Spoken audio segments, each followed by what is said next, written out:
Canadians everywhere are enjoying an extra slice of red and white cake in 2017 as the country marks its 150th birthday.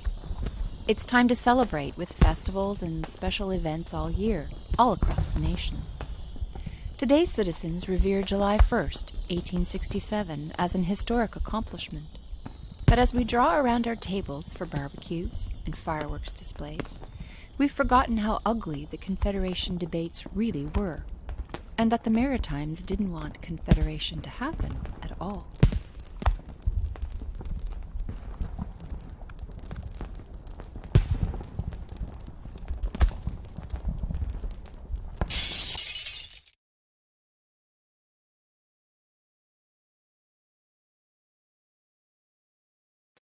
By June 1864, the government of the province of Canada is defeated after only 3 months. It has been the third election in little over a year. John A. Macdonald is from Canada West and is joint premier of the province of Canada along with Étienne Pascal Tache, and represents the Liberal Conservatives of Canada West, which is modern-day Ontario. Georges-Étienne Cartier is the leader of the Parti Bleu, the French Conservatives in Canada East, which is modern-day Quebec.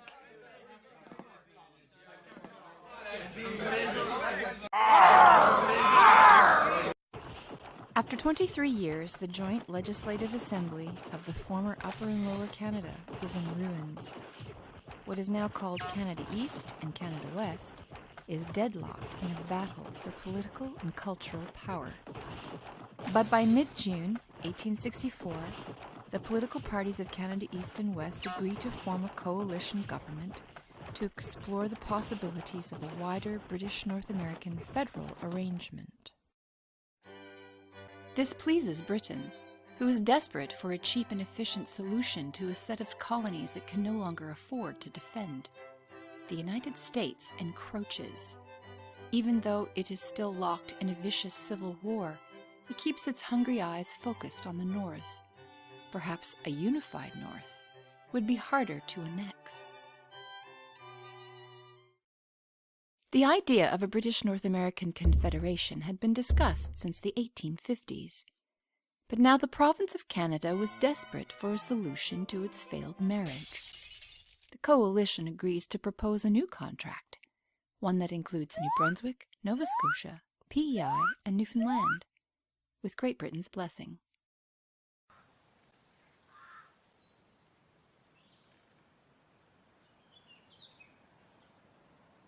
Lieutenant Governor Arthur Hamilton Gordon and a delegation which includes New Brunswick leader Samuel Leonard Tilley welcomes Canadian politicians and journalists to New Brunswick in a tour of the Maritime colonies during the summer of 1864. Samuel Leonard Tilley has been Premier of New Brunswick since 1861. A pharmacist by trade, he enters public life through the temperance movement and introduces prohibition legislation to New Brunswick twice, but can't make it stick. A diplomatic and well-liked person, Tilley is a strong supporter of the Intercolonial Railway and the Confederation principle. The Canadian delegation attended several friendly and optimistic meetings across the Maritimes during the summer of 1864, but one New Brunswick politician, in particular, is not invited. Born in Shediac, Albert James Smith is a successful lawyer from Dorchester who enters politics in 1852 when he wins a vacant seat for Westmoreland County. He is a tall, imposing man with dark hair and eyes and has a reputation for not backing down from a fight.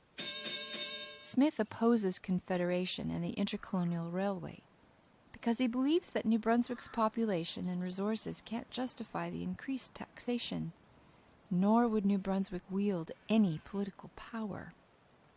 Having experienced Smith's powers of persuasion in the Assembly firsthand, Tilley gathers a coalition of people, including political rivals, who could campaign for the Confederation project and carry it despite Smith's strong objections.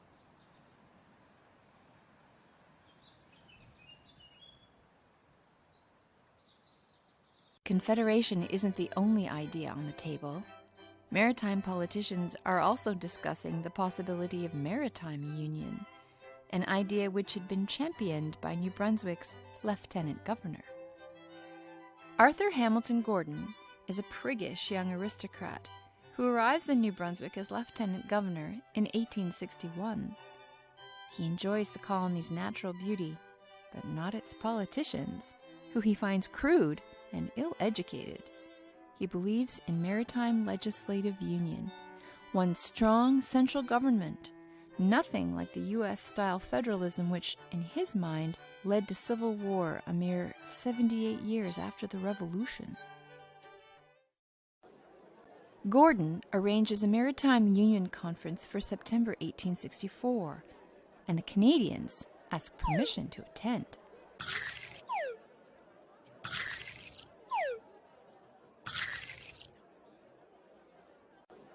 The party-crashing Canadian delegation, which includes George Brown, Alexander Galt, MacDonald and Cartier, is given 4 days to present their case for Confederation.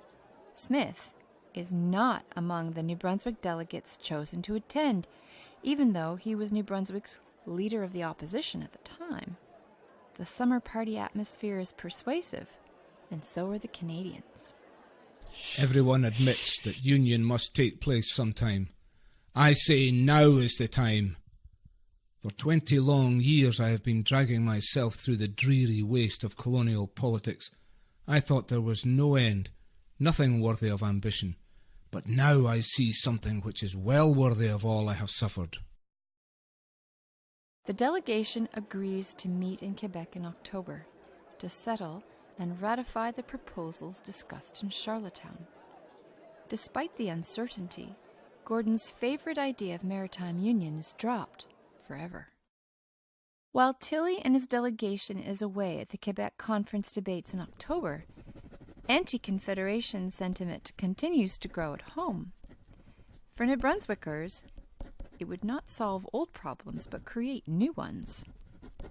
In November 1864, Albert Smith makes his own views public in an open letter published in the St. John Evening Globe. He is outraged that New Brunswick citizens are not allowed to study the proposal before their leaders force the agreement upon them. Many of his constituents are French Catholics who are suspicious of the scheme. Instead of the high taxation required by the Intercolonial Railway, he supports the completion of the European and North American Railway from St. John to Maine, better known as Western Extension. Because of a treaty with the U.S. known as reciprocity, New Brunswick enjoys a prosperous trading relationship with Maine rather than with Canada. And Smith objects to the idea of representation by population, because New Brunswick's smaller size would leave her powerless. This union once completed, you are bound for all coming time. You cannot retrace your steps. There is no dissolving the compact. Your only relief will be in rebellion after the example of the United States. Further, what will be our influence in this new Parliament? It is proposed to give us 15 in a House of 194 members. Our voice must be feeble, and I fear will often be unheard. Canada will without doubt be the controlling element, and practicably we will be in a state of vassalage to her. You are proud to be a colony of Great Britain, but I think you are unwilling to become a dependency of Canada. New Brunswickers rally to Smith, and in January 1865, his debates carry 26 out of 41 seats in the Assembly. In the ensuing election, Tilley focuses his speeches on the profit and prosperity that will come to New Brunswick with union, but he does not win the crowds.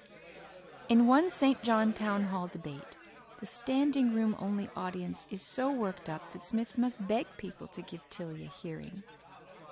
In March 1865, Smith wins the election on an anti-Confederate platform.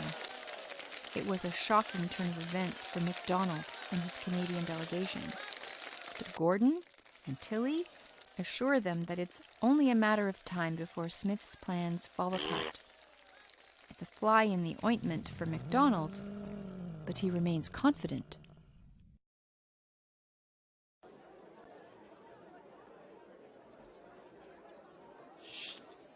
You may read in the papers about obstructions in one colony or another, but I do not speak incautiously when I say that the union of all the provinces is a fixed fact. The mere struggle for office and fight for position, the difference between the outs and the ins, have no charms for me.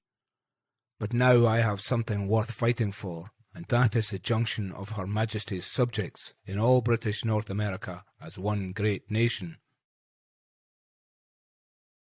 Gordon had been offered a new post in Hong Kong, but when Smith wins the election, Gordon decides to stay on to see Confederation through. He writes many letters to Edward Cardwell, the colonial secretary in England, regarding the problem of the Anti-Confederates.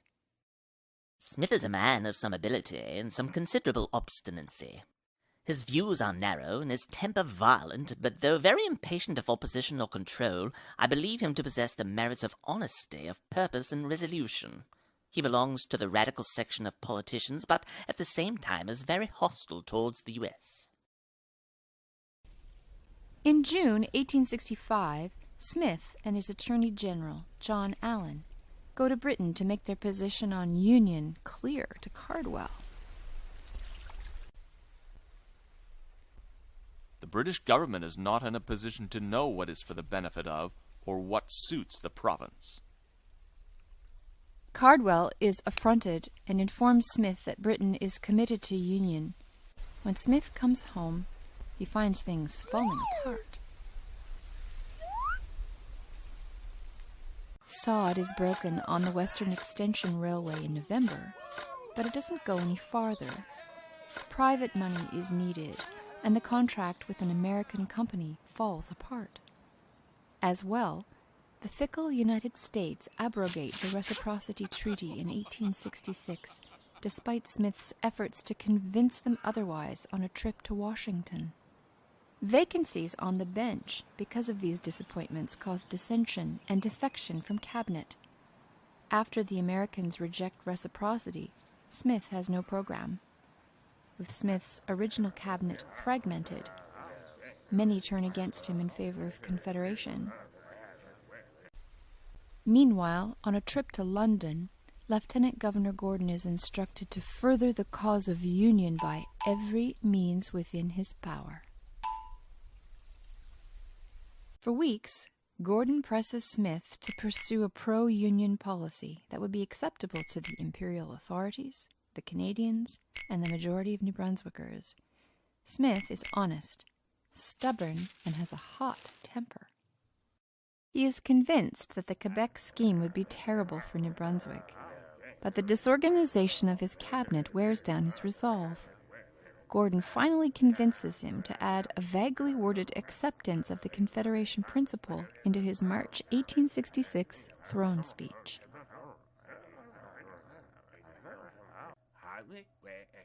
Debates in the House carry on for another 4 weeks with Confederates who don't want Smith to get the credit for Confederation.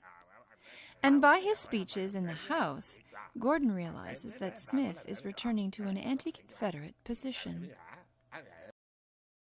Gordon forces him out of office by instructing the upper house, the appointed Legislative Council, to send a strongly worded pro-Confederation reply to London before the elected members of the Assembly have voted on it. In a colony with so-called responsible government, this is an illegal act.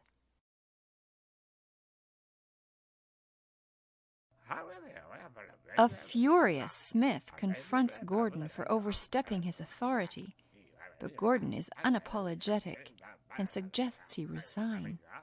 Smith could fight on the grounds that Gordon's interference is unconstitutional, but instead he resigns 3 days later, and New Brunswick is plunged into another election. 5 days later comes news of the first Fenian raid on New Brunswick. These are mainly former Civil War soldiers sympathetic to the cause of Irish independence.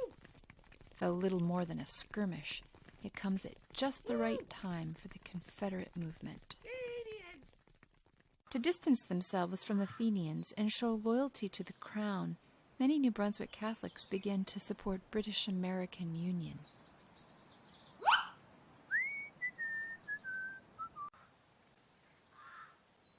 During the election, the Confederates imply there is a French and Roman Catholic conspiracy against Protestantism and the Empire. But Smith defends his constituents. I felt proud of the French population of this country.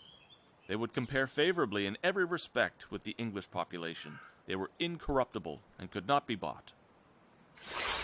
But a pattern is set for New Brunswick politics which would persist. The mainly Roman Catholic and Acadian bloc on one side, and the predominantly Protestant and English-speaking bloc on the other. Fears of invasion, along with money from MacDonald and British backing, causes Tilley to sweep the election. Afterward, Smith and his group of 8 antis face 33 pro-Confederates in the Assembly. A Confederation resolution is offered up in June 1866. Smith tries to head it off with a list of demands to change the Quebec scheme that are more favorable to New Brunswick, but his motion for a referendum is rejected. Meanwhile, Gordon heads off to his next assignment, Trinidad, and resolves never to work in a self-governing colony again. In August 1867, Smith is elected to the House of Commons for the county of Westmoreland. I'd fought against Confederation and was conquered, and laid down arms, and I am anxious to assist in working out the measure. But by New Year's Eve, Smith makes a much less positive speech in St. John to a packed hall. We are utterly powerless under the controlling power of Messrs. MacDonald and George Etienne Cartier. In the new country's first 6 months, the federal government puts levies on items like flour, meal, corn, sugar, tea, molasses, and spirits, most of which are staples. The route chosen for the intercolonial railway, not completed until 1876, is also hotly contested. The seaworthy economy of the Maritimes gradually evaporates as central Canadian policy predominates. And within 2 years, the fickle New Brunswick papers report that Smith had it right all along. In his book Looking for Bootstraps, author Donald Savoy writes, "It soon became clear that Albert Smith and Nova Scotia's Joseph Howe had been right all along. The Maritime provinces were the junior partners in Confederation, with limited influence on the country's political and administrative institutions. MacDonald left no doubt that he saw the provinces precisely in that light."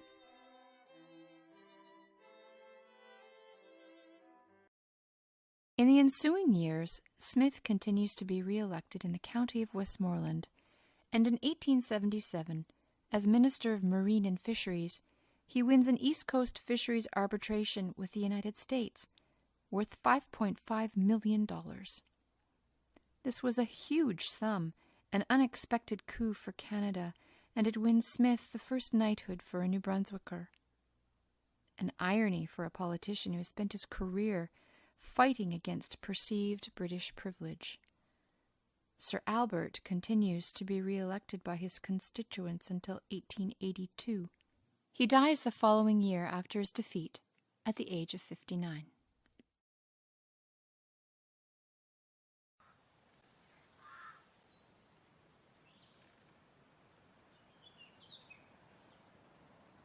In 1867, the London Times stated, "Half the useful things that are done in the world are done from selfish motives under the cover of larger designs." Confederation may have been useful for Great Britain and for the Canadas, but not for the Maritimes. Smith may have failed to unite the anti-Confederates and secure a better Union deal for New Brunswick, but his honesty and boldness is an example for politicians of any era. If nothing else, Smith was not afraid to challenge the status quo. He accepted the reality of Confederation once it became inevitable. And though it was not an ideal situation, he spent his 30-year career fighting for the rights of his province. So like Albert Smith, let's not be afraid to change, Let's lay down our arms, roll up our sleeves, and work out the measure. After 150 years, it's up to us.